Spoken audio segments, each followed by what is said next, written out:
Hola, ¿qué tal amigos de Uno TV? Bienvenidos al podcast. Hoy nos visita Benjamin Walker porque trae un disco nuevo, muy bonito. Cuando vean esta entrevista, solo les damos el contexto. Hoy es 14 de febrero, Día del Amor y la Amistad, y nos trae justo un disco para aquellos que no andan con la calle hoy, en la calle con su globito y su rosa y su peluche, sino para aquellos que están aprendiendo a vivir este día después De otra forma. de otra forma, ¿no? Sí, el anti 14. No sé si recomendaría mi disco para un día como hoy, pero quizás también puede ser una buena compañía. Un poco de... Yo encontré mucho consuelo en las canciones y lo lindo de hacer música es eso, ¿no? Uno lo hace para sí mismo y a veces el resto también lo siente para sí. Así que, bueno, depende de cada uno. Yo ya lo advertí. Claro, el disco se llama Libre y es todo un viaje por esas emociones de encontrarse a sí mismo, de valorarse a sí mismo, de aprender a reconocer sentimientos, ¿no? Como el enojo en una pareja, ¿no? El aprender a decir, sí, estoy enojado por esto y esto, todo este viaje sentimental. ¿Cómo armaste?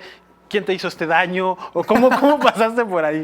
No, los quienes no son necesarios más que las reflexiones. Pero sí fue un viaje personal que terminó por cambiarme mucho. O sea, no es un cliché en este caso decir de que haberme lanzado en este proceso creativo en particular me hizo sentir como otra persona al final del proceso.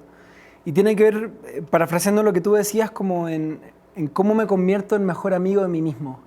Que fue una pregunta que me hice un poco en pandemia cuando me di cuenta que me costaba convivir conmigo, ¿no? Me costaba estar quieto en el mismo lugar sin que sensaciones de miedo o ansiedad me inundaran la cabeza. Y me hice esa pregunta, ¿no? ¿Por qué me es tan difícil estar en un mismo lugar solo conmigo mismo, con mis pensamientos, sin tener este impulso, esta pulsión por hacer cosas y llenar el día de actividades para, más que nada, para bypassear esa sensación como de miedo constante, ¿no? Y un poco saltándome, bueno, varios hitos del proceso, pero sí llegué a la conclusión de que no me conocía lo suficiente, de que me faltaba ser mejor amigo de mí, de que era muy duro conmigo mismo, de que a veces me veía a mí mismo tratándome de formas en que yo no trato a nadie. Entonces partió por la pregunta de cómo me hago mejor amigo de mí.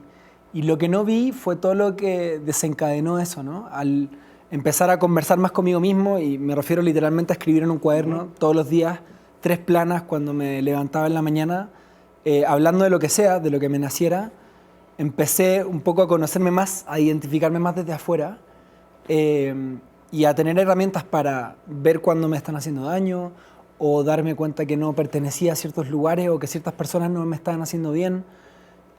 Por el simple hecho de conversar más conmigo, ¿no? De preguntarme más cosas, así como quien trata de conocer mejor a un amigo suyo. Y el disco abarca todo lo que nació de ese proceso, ¿no? De empezar a poner límites una vez que me empecé a conocer mejor, de cómo las relaciones alrededor tuyo cambian, las de amistad, las relaciones amorosas. Fue realmente un viaje, ¿no? Y a pesar de todos los tormentos que obviamente van a escuchar en el disco, creo que yo salí más aliviado y creo que el relato del disco también busca también esa salida, ¿no? Claro, y lo dice bien ese viejo adagio, ¿no? De el conocimiento te hace libre. Y en este caso, ese es el título del disco y es ese conocimiento, pero de ti mismo, ¿no? Totalmente. Al final, las herramientas con las que salí me cambiaron como persona. O sea, difícilmente es como cuando uno tiene un aprendizaje que se siente en el cuerpo y que una vez que ya lo tienes, ya no puedes ver las cosas de la misma forma, ¿no? Es como que desbloqueé una forma de ver la vida donde estoy yo también y donde paso a cuidarme como quien tiene a cargo, no sé, un niño pequeño. Empecé a cuidarme yo de la misma forma y suena súper sencillo y caricaturesco, pero la verdad es que la vida cambia cuando uno se pone al frente. Y ahora, hablemos de lo musical. Ese es, digamos, el concepto, Claro. conceptual, la onda conceptual del sentimiento y eso. Musicalmente también haces una brutalidad.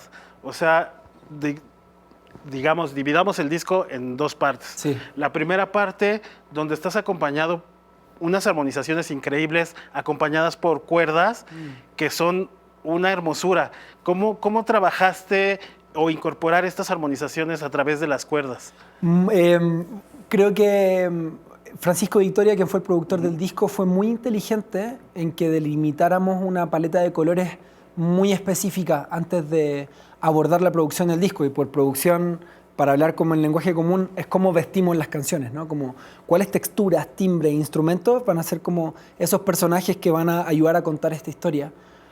Y definimos una paleta de colores bastante orgánica y maderosa. Maderosa me refiero a instrumentos o frotados o arpegiados como son las cuerdas.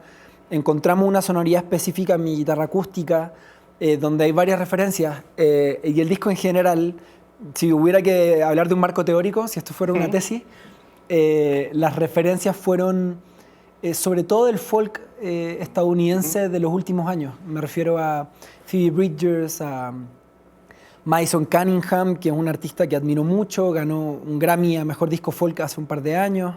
Feist, canadiense, pero que tiene una trayectoria increíble, de mis artistas favoritas. Sobre todo Big Thief, que es una banda estadounidense cuya vocalista también tiene un proyecto solista llamado Adrienne Lenker. Hay una nueva ola en el folk gringo que a mí me conmueve mucho y que no me conmovía desde los grandes del folk, ¿no? Joni Mitchell, Bob Dylan, Joan Baez, James Taylor. Y nos llevó esa sensibilidad de las bandas que te acabo de mencionar,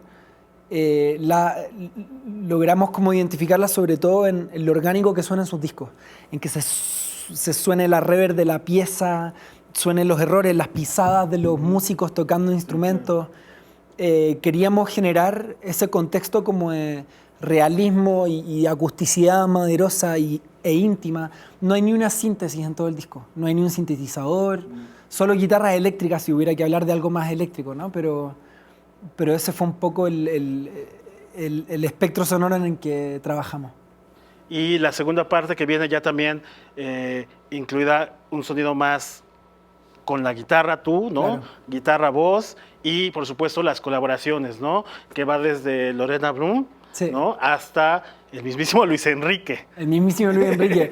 Cosas que nunca me hubiese imaginado hacer y estar haciendo una canción con Luis Enrique, que me pareció fantástico. Es un tipazo, es un gran músico, es un gran cantautor. Yo sé que la gente obviamente identifica a Luis Enrique con la salsa y cómo no, sí, es un gran salsero, pero él tiene un espíritu de cantautor, debo decirlo. Y me encanta que identifiques el disco en dos partes, porque así lo vimos, sin explicitarlo mucho, pero son esos dos relatos que dan cuenta de este periodo de tiempo. David Aguilar de México también, que es un gran amigo. Un dato de la causa, la canción con el David Aguilar, no la grabamos en el estudio y lo que hicimos fue dejar las notas de audio del celular. O sea, lo que escucha la gente en Spotify son dos celulares, el del David y el mío, tocando la canción al mismo tiempo para que no se nos olvidara una vez que la compusimos. Pero fue tan mágico y real lo que ocurrió ahí, fue tan orgánico, como te decía, que no pudimos competir contra el audio del celular y lo que escucha la gente es una nota de audio de un par de iPhones, ¿no? Así que Apple, si estás por ahí, necesita marketing, bueno, aquí estamos. Pero sí, grandes colaboraciones, también Ila Bamba de Estados Unidos, pero con orígenes mexicanos.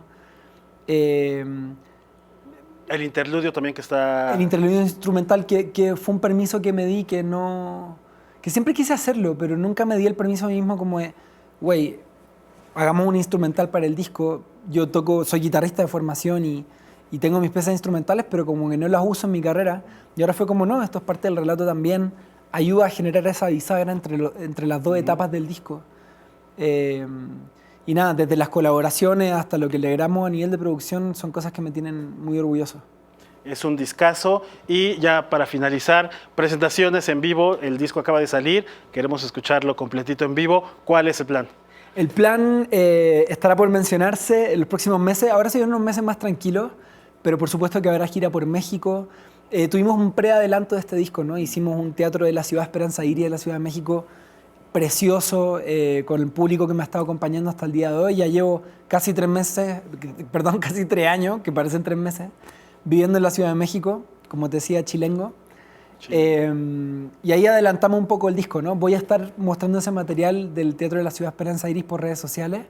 Y ya, por supuesto, por esas mismas redes ya les estaré contando cuándo se vienen las fechas por México y por el resto de Latinoamérica.